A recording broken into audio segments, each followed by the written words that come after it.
മലപ്പുറം അരീക്കോട് മയക്കുമരുന്ന് ലഹരിയിൽ യുവാവ് പോലീസ് ജീപ്പിന്റെ ചില്ല് ചവിട്ടി തകർത്തു. അരീക്കോട് സ്വദേശി നിയാസിനെ പോലീസ് അറസ്റ്റ് ചെയ്തപ്പോഴായിരുന്നു ആക്രമണം. ഇന്നലെ രാത്രി 10 മണിയോടെയാണ് സംഭവം. പ്രദേശത്ത് മയക്കുമരുന്ന് ലഹരിയിൽ യുവാവ് കത്തി കാണിച്ച് ആളുകളെ ഭയപ്പെടുത്തുകയായിരുന്നു.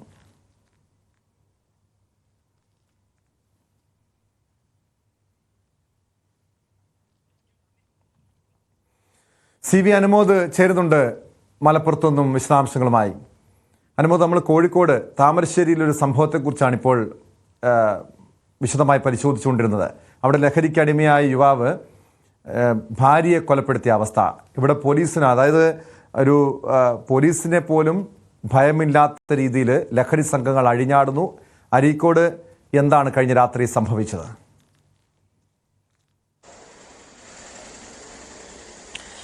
താമരശ്ശേരിയിൽ നിന്ന് വലിയ ദൂരമൊന്നുമില്ല അരീക്കോട്ടേക്ക്. അതുപോലെ തന്നെയാണ് ഈ സംഭവം നമുക്ക് മനസ്സിലാവുന്നത്. ഇന്നലെ രാത്രി 10 മണിയോടെയാണ് സംഭവം. ഈ നിയാസ് എന്നാണ് ഈ യുവാവിൻ്റെ പേര്. ഇയാൾ ഈ അങ്ങാടിയിൽ വന്ന് ലഹരി ഉപയോഗിച്ച് നിൽക്കുന്നത് കണ്ട് ആളുകൾ അയാളോട് വീട്ടിൽ പോകാൻ പറഞ്ഞു.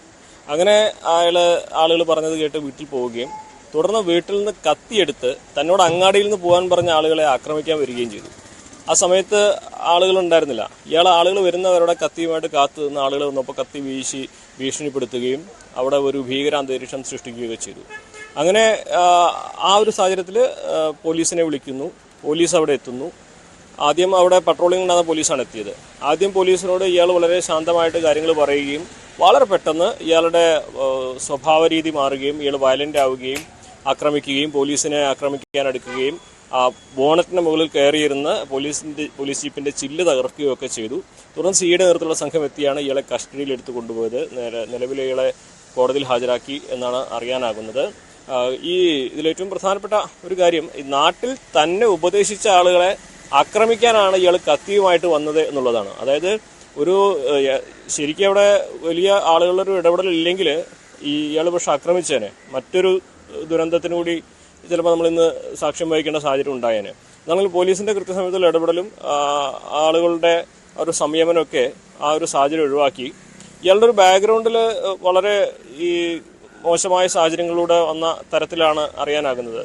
ലഹരി ഉപയോഗിച്ചതിന് ഇതിലെ അഡിക്ഷൻ അതിനുശേഷം ഇയാൾ കുതിരവട്ടം മാനസിക കേന്ദ്രത്തിൽ ചികിത്സ തേടിയതിൻ്റെ ഒരു ചരിത്രമുണ്ട്. മോഷണ കേസുകളിൽ ഇയാൾ പ്രതിയായിട്ടുണ്ട്. കഞ്ചാവിൻ്റെ കേസുകളും ഇയാൾ പ്രതിയായിട്ടുള്ള വിവരങ്ങളുണ്ട്. അത്തരത്തിൽ ഇയാളുടെ ഒരു ഹിസ്റ്ററി ഈ ക്രൈമിനോടൊക്കെ ചേർന്ന് നിൽക്കുന്ന തരത്തിലുള്ളത് തന്നെയാണ്. എന്നാൽ നിലവിൽ ഇയാൾക്കെതിരെ പോലീസിനെ ആക്രമിച്ചതിനും അവരുടെ ഡ്യൂട്ടി തടസ്സപ്പെടുത്തിയതിനും പൊതുമുതൽ നശിപ്പിച്ചതിനുള്ള വകുപ്പുകളൊക്കെയാണ് ചുമത്തിയിട്ടുള്ളത്. കൂടുതൽ വകുപ്പുകൾ ഇയാളുടെ ലഹരി രക്തപരിശോധനയ്ക്ക് ശേഷം അല്ലെങ്കിൽ അയാളെ കൈവശം ലഹരി വസ്തുക്കൾ എന്തെങ്കിലും ഉണ്ടെന്ന് കണ്ടെടുക്കാനായാൽ അത്തരത്തിലുള്ള വകുപ്പുകളും ഉൾപ്പെടുത്തുമെന്നാണ് പോലീസ് അറിയിച്ചിട്ടുള്ളത്. അങ്ങനെ നിരവധി ലഹരി കേസുകളിൽ പ്രതിയാണോ? ഇതുപോലെ പോലീസിനെ അല്ലെങ്കിൽ നാട്ടുകാരെയൊക്കെ ഭീതിപ്പെടുത്തുന്ന രീതിയിലേക്ക് കാര്യങ്ങൾ മാറണമെങ്കിൽ ഇയാൾ ഒരു ലഹരിക്കടിമയാണെന്നല്ലേ മനസ്സിലാക്കേണ്ടത് അനുമോദ്? അതുതന്നെയാണ് കേട്ടോ. ഇയാൾ ലഹരിക്ക് അടിമയാണ്. ഇയാൾ കുതിരവട്ടം മാനസികാരോഗ്യ കേന്ദ്രത്തിൽ ഈ ലഹരി വിമുക്ത ചികിത്സയ്ക്ക് ഇയാളെ കൊണ്ടുപോയിരുന്നു. കുറച്ചുകാലം അവിടെ ചികിത്സയിലായിരുന്നു എന്നുള്ളതാണ് അറിയാനാകുന്നത്. നമുക്ക് നാട്ടിലേക്ക് അന്വേഷിച്ചപ്പോൾ മനസ്സിലാക്കാൻ കഴിഞ്ഞത് പ്രത്യേകിച്ച് രാസലഹരി ഉപയോഗിക്കുന്നവരുടെ സ്വഭാവം അത് അപ്രതീക്ഷിതമായിട്ടായിരിക്കും മാറുക. ഒരു മദ്യപാനിയാണെങ്കിൽ അയാളുടെ ശരീരഭാഷയിൽ നിന്നോ അയാളുടെ ഗന്ധത്തിൽ നിന്നോ മനസ്സിലാക്കാനാകും. പക്ഷേ ഈ രാസലഹരി ഒരുപക്ഷെ പെട്ടെന്ന് ആർക്കും തിരിച്ചറിയാൻ കഴിയില്ല. ഇവർ സാധാരണ പോലെ പെരുമാറുന്നതിനിടെയായിരിക്കും പെട്ടെന്ന് വയലൻ്റ് ആവുക, അല്ലെങ്കിൽ ആക്രമിക്കാനുള്ള തയ്യാറെടുപ്പ്, അല്ലെങ്കിൽ ആക്രമിക്കുന്ന തരത്തിലേക്ക് പെരുമാറുക.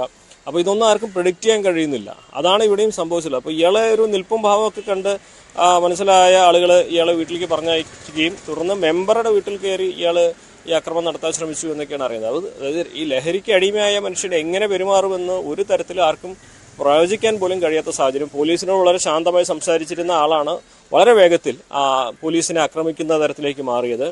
അപ്പോൾ എല്ലാവർക്കും ഏറെ ആശങ്കയുണ്ടാക്കുന്ന ഒരു സാഹചര്യം ഈ ലഹരി മരുന്ന് മാഫിയകൾ നമ്മുടെ ഓരോ ഗ്രാമപ്രദേശങ്ങളിലും തീർക്കുന്നുണ്ട് എന്നാണ് ഓരോ ദിവസം പുറത്തു വരുന്ന വാർത്തകളൊക്കെ തന്നെ സൂചിപ്പിക്കുന്നത്. വ്യക്തമാണ്. മലപ്പുറത്തുനിന്ന് CV അനുമോദാണ് വിവരങ്ങൾ നൽകിയത്.